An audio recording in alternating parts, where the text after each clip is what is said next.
بھائی بتائیے، آج کے شاید کمپیوٹر کے نظام کے تحت معلوم ہو جائے تو ہو جائے کہ ایک آدمی ایک آیت پڑھے ایک جگہ کی، یا ایک سورت پڑھے ایک جگہ کی، اور پھر اس کے بعد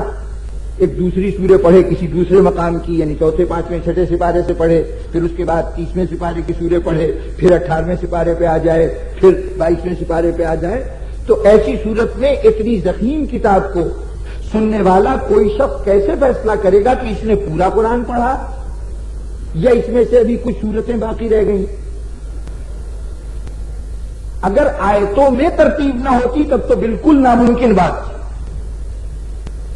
پھر تو آپ کیسے معلوم کر سکتے ہیں کہ سورہ حم کی ایک آیت کوئی پڑھے اور اس کے بعد سورہ بقرہ کی کوئی آیت پڑھے اور پھر سورہ والصافات کی کوئی آیت پڑھے؟ تو اس اعتبار سے کیسے معلوم ہوگا کہ یہ پورا قرآن پڑھا یا اس کا 2/3 پڑھا یا 3/4 پڑھا، یا یہ کہ 1-2 صورتیں آیتیں رہ گئیں اور باقی قرآن پڑھ دیا؟ تو آیتوں میں تو بالکل ناممکن تھا، لیکن صورتوں کی صورت میں بھی بڑا مشکل ہے، سوائے اس کے کہ سننے والا بھی حافظ قرآن ہو، اس کی تمام صورتیں یاد ہو کہ کون کون سی قرآن میں صورتیں ہیں، اور وہ حساب رکھتا جائے کہ کون کون سی صورت یہ پڑھ چکا ہے اور کون سی باقی رہ گئی ہے. تو اب حافظ ہی طے کرے کہ حافظ کون ہے. عوام کے پاس کوئی پیمانہ کوئی معیار نہیں رہ جاتا. تو اتنے حافظوں کا ہونا اور عوام کے علم میں یہ ہونا کہ یہ حافظان قرآن ہیں، یہ بتاتا ہے کہ قرآن مجید کسی نہ کسی ترتیب کے ساتھ موجود تھا. اور جب وہی ترتیب آج ہمارے پاس منتقل ہو کہ جس سے حافظوں نے بیان قرآن مجید کو پڑھا تھا، تو ہمیں ماننا پڑے گا کہ صورتیں بھی ترتیب دی ہوئی ہیں. اور پھر ایک بالکل منطقی اور اصولی بات کہ اگر حضور کے عہد میں قرآن مجید جمع ہو گیا تھا جیسا ہمارا عقیدہ ہے، تو جس شکل میں بھی جمع ہوا تھا اس میں کوئی نہ کوئی تو ترتیب ہوگی. اگر حضور نے کوئی نہ کوئی ترتیب دی تھی تو پھر یا تو کوئی سند پیش کی جائے کہ بعد میں کسی نے ترتیب صورتوں کی بدل دی، نسخہ پیغمبری اور جو بعد میں نسخے لکھے گئے اس میں کوئی سند لائی جائے کہ اس میں صورتوں کی ترتیب اور تھی، ان میں صورتوں کی ترتیب اور ہے. اگر ایسی سند نہ موجود ہو، کوئی مستند حوالہ نہ موجود ہو، تو ہمیں ماننا پڑے گا کہ قرآن مجید اپنی ترتیب جو موجودہ ترتیب ہے اس کے ساتھ ہی عہد رسالت میں آیتوں کا صورتوں کی صورت میں جمع ہونا اور صورتوں کا پورے قرآن مجید میں ایک ترتیب کے ساتھ جمع ہونا، یہ سب کچھ عہد رسالت میں مکمل ہو چکا تھا.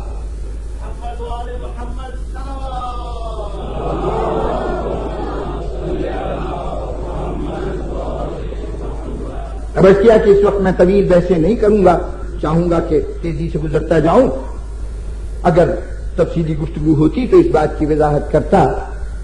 کہ وہ جو ایک شبہ ہے، اور شبہ کیا حقیقت ہے،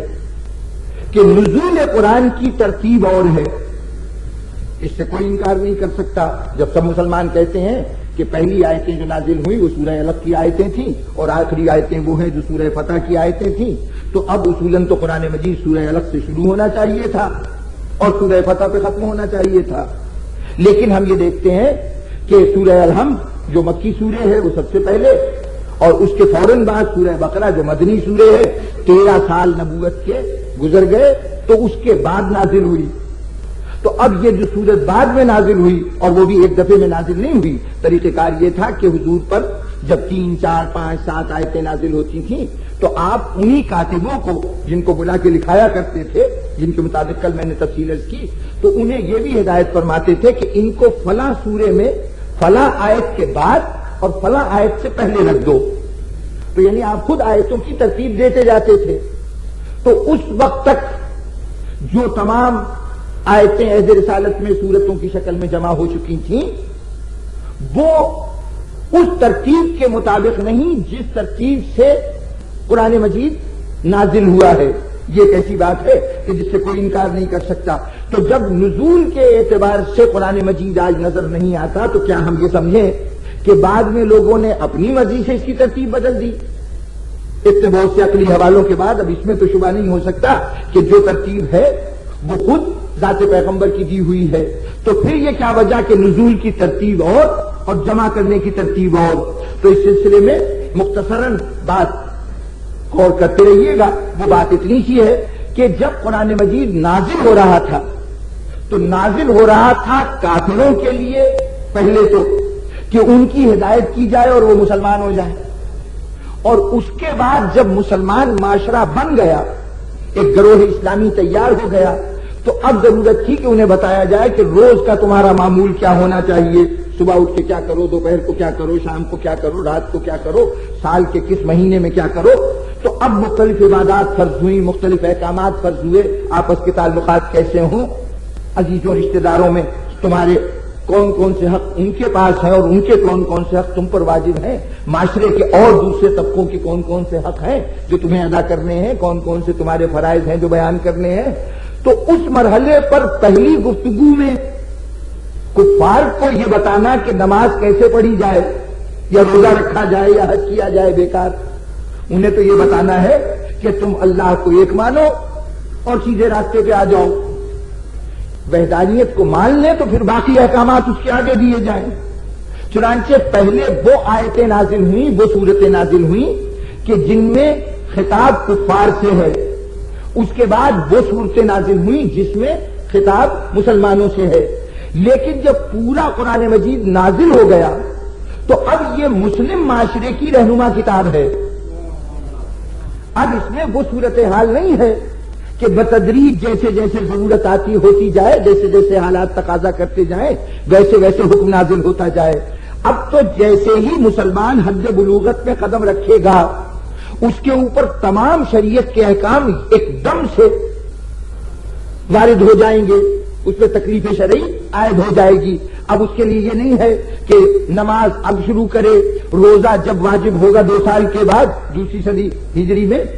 روزے کا حکم آیا تو اب اس وقت سے مسلمانوں نے اس عہد کے لوگوں نے شروع کیا تھا روزہ، چاہے ان کے بالغ ہوئے کتنی مدت گزر گئی ہو، لیکن آج کا مسلمان تو جیسے حد بلوغت میں پہنچا وہ پابند ہے کہ قرآن مجید کے بتائے ہوئے قاعدے کے مطابق روزہ رکھنا شروع کر دے۔ تو اب مسلم معاشرے کی ضرورتوں کے لیے ہے قرآن مجید، یہ نہیں ہے کہ غیر مسلم کی ہدایت نہیں کر سکتا، لیکن وہ ہدایت اب قرآن نہیں کرے گا بلکہ قرآن کا قاری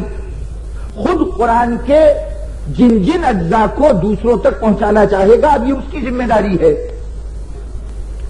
اب اگر آپ کسی کافر سے مخاطب ہیں تو انہیں جا کے سورہ بقرہ اور سورہ نساء نہیں سنائیں گے جس میں سارے احکامات شرعی ہیں، بلکہ وہاں پر اگر قرآن سنانا ہے تو سورہ اخلاص سنائیں گے، سورہ توحید سنائیں گے کہ جس کے اندر احکامات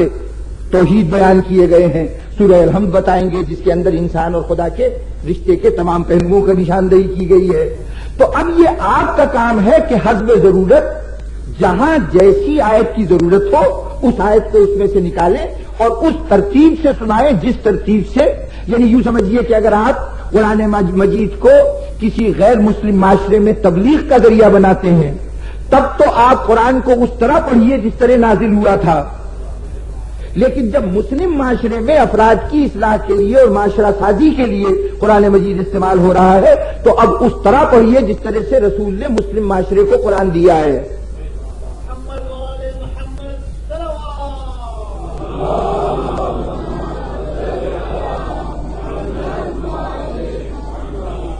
اب ان اصولی بحثوں کے بعد بڑی گنجائش تھی کہ اس بات پر گفتگو کی جائے کہ وہ روایتیں یا وہ باتیں جو جمع قرآن بعد رسول کے لیے کہی جاتی ہیں ان کی حقیقت کیا ہے۔ مجھے اپنے سامعین کے ذوق سماعت کا بھی اندازہ ہے، یقیناً ان کے لیے دلچسپی کا بہت مواد ہوتا جب ان روایتوں پر گفتگو کی جاتی، لیکن ایک طرف تو وقت اور دوسری طرف میں سمجھتا ہوں کہ جب ہم نے اصولاً مان لیا کہ قرآن مجید عہد رسول میں جمع ہو چکا تھا تو اب دنیا لاکھ کہتی رہے کہ نہیں فلاں نے جمع کیا، فلاں نے جمع کیا، ہمیں ادھر توجہ دینے کی ضرورت ہی نہیں رہ جاتی۔ ساری گفتگو ہماری اس بات پر ہے کہ مسلمان آ کے یہ بحث کر لیں، اس پہ بات کر لیں کہ عہد رسالت میں جمع ہوا تھا یا نہیں ہوا تھا۔ اگر یہ طے ہو جائے کہ عہد رسالت میں قرآن جمع ہو چکا تھا، اپنی موجودہ شکل اختیار کر چکا تھا، تو اب اس کے بعد چاہے وہ کسی مسلک کی بیان کردہ روایت ہو، اس کو رد کرنے میں کسی مسلمان کو ہچکچاہٹ نہیں ہونی چاہیے کہ اس میں یا تو راوی کو کوئی غلط فہمی ہوئی ہے، یا اس نے غلط بیانی سے کام لیا ہے، یا وہ صورتحال کو نہیں سمجھا، مقاصد کو نہیں سمجھا جن کو وہ بیان کر رہا ہے، اور یا پھر یہ صریحاً من گھڑت قصہ ہے اور اس کو ہمیں توجہ نہیں دینی چاہیے۔ لیکن اس اصولی رد کرنے کے بعد کہ تمام ایسی روایتیں قابل قبول نہیں ہو سکتی جو بعد رسول قرآن جمع کرنے کی بات کریں، تو میں چند جملے عرض کر دوں مختصر سے الفاظ میں کہ سب سے پہلے تو یہ کہ آج تک یہی طے نہیں ہو سکا کہ بعد رسول جمع قرآن کا صحرا کس کے سر باندھا جائے۔ آیت اللہ ابو القاسم الخوئی علیہ رحمہ انہوں نے تفسیر قرآن لکھنا شروع کی تھی جو مکمل نہیں ہو سکی، صرف ایک جلد البیان کے نام سے شائع ہوئی۔ وہ البیان جو ہے اس کا بیشتر حصہ مقدمہ تفسیر قرآن پر مشتمل ہے، ابھی تفسیر جمع نہیں ہوئی تھی، صرف ایک سورہ الحمد کی تفسیر اس میں شامل ہے، باقی سورتوں کی تفسیر کی نوبت نہیں آئی تھی، زندگی نے وفا نہ کی اور وہ دنیا سے تشریف لے گئے۔ تو جو مقدمے کا حصہ ہے اس میں ایک بحث یہی قرآن مجید کی حفاظت اور جمع کرنے کے سلسلے میں بڑی تفصیل سے قبلہ کعبہ نے فرمائی ہے۔ اس میں انہوں نے کوشش کی کہ جو مشہور روایتیں ہیں جمع قرآن کے سلسلے میں ان سب کو جمع کیا جائے۔ تو البیان کی تفسیر یہاں بھی موجود ہے، آپ کا جو چھوٹا سا کتب خانہ اس مسجد سے متصل ہے، کبھی شوق ہو اور اس موضوع پر مزید معلومات چاہیں تو قبلہ کعبہ کی وہ بحث آپ لوگوں کے لیے کافی مفید اور بڑی فاضلانہ بحث ہے۔ اس میں انہوں نے 27 احادیث جمع کی ہیں، 27 روایتیں، اور دلچسپ بات یہ ہے کہ ان 27 روایتوں میں کوئی روایت دوسری روایت کی تصدیق نہیں کرتی۔ یعنی پہلے تو یہ طے نہیں ہوتا کہ جمع کرنے کا حکم کس نے جاری کیا۔ پہلا زمانہ خلافت اس کے لیے بھی کہا گیا کہ انہوں نے ایک حکم جاری کیا، دوسرے زمانہ خلافت میں بھی یہ کام ہوا، تیسرے زمانہ خلافت میں بھی یہ کام ہوا۔ پھر اس بات پر اختلاف ہے کہ جو حکم دیا گیا تھا تو کن لوگوں کو حکم دیا گیا تھا۔ پہلے عہد میں جو حکم دیا گیا اس کے لیے 2-3 الگ الگ نام ہیں مختلف روایتوں میں، اسی طرح دوسرے عہد میں اور اسی طرح تیسرے عہد میں۔ پھر اس بات پر اختلاف ہے کہ جن لوگوں نے بھی قرآن جمع کیا ان کا طریقہ کار کیا تھا، کسی نے ایک طریقہ لکھا، کسی روایت میں دوسرا طریقہ بیان کیا گیا۔ 27 مختلف روایتیں جو آپس میں متضاد مخالف، اس لیے کہ اگر پہلی خلافت میں قرآن جمع ہو گیا تو اب وہ سب روایتیں غلط جو دوسری اور تیسری زمانے کی بات کرتی ہیں۔ اگر کوئی یہ کہتا ہے کہ نہیں تیسری خلافت میں جمع ہوا تو وہ سب روایتیں غلط جو پہلی اور دوسرے عہد کی جمع قرآن کی روایتیں بیان کرتی ہیں۔ تو مشکل یہ ہے کہ 27 میں سے ایک کو مانو تو 26 کو رد کرنا پڑتا ہے، جبکہ ذرائع ان احادیث کے وہی کتابیں ہیں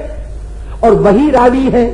اور وہی اصحاب ہیں جن سے روایت لی گئی ہے۔ تو ان سب کی روایت کی یہ کیفیت ہے، تو ان کا باہمی اضطراب خود اس بات کی دلیل ہے کہ بیان کرنے والے کو معلوم نہیں ہے کہ وہ کہنا کیا چاہتا ہے۔ ایک صحرا ہے ہاتھ میں،